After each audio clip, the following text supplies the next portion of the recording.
we take all this music that we think will work and is interesting and no one has done before, and then we find interesting ways to pull identifiable, accessible things out of it that become the identity of the whole production. And they kind of make all the music, it kind of marries it together in an interesting way. I think we enjoyed that. And this year, Dan Morrison, the program coordinator, kind of pitched a soundtrack to All's Quiet on the Western Front, which is, if you know that soundtrack, it really can be summed up in the first 3 notes of the whole thing. I mean, you can hear that thematic material from beginning to end in very clever, creative ways that it just reinvents itself over and over again.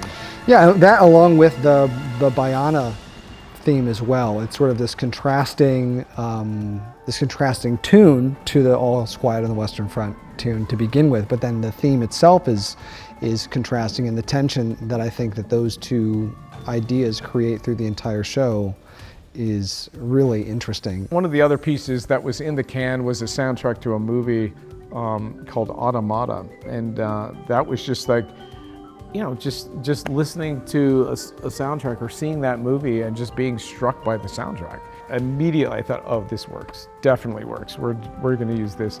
We sort of quote things throughout other parts of the show, and so that we try to connect the show together and remind ourselves of what the show's about and what the common thematic material is. It's super exciting. I think it's a little edgier than normal in terms of just the general aggressive nature of it. But the variety is the thing that I think really hits me as interesting. It stays interesting the whole time because of all the variety that's happening in the show. There have been ideas that have come up, really, really big picture things like, what if we did a big unison jump rope moment? But one thing that we both have realized is that jumping rope is relative to a limited amount of tempos.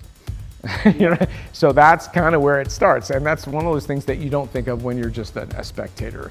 But there's a lot of practical decisions that are made before the actual piece is written. It's complicated and it's well written, but I think it's easy to understand. And I think that is, what every composer goes for, is to have a complex, interesting thing that lasts the test of time, that is easy for anybody to understand regardless of how much they know about music.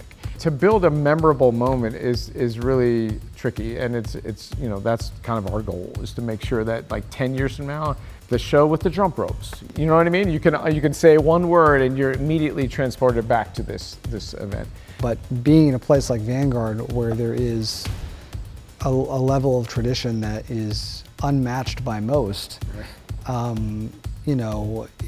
part of what we do is to try to be the leaders in doing new things. It's in the literal namesake of the core, and we take a lot of pride in that. But as composers, it's good to give a little nod to where you come from, and there's always little places here and there where I know okay, we'll just make this a little bit like this because I know some people will hear that, And I think that that's cool, and the members like to hunt for those things as well. So It's a fun layer to what we get to do. This core has always been trying to push boundaries and do new things, and we are doing that again in new ways.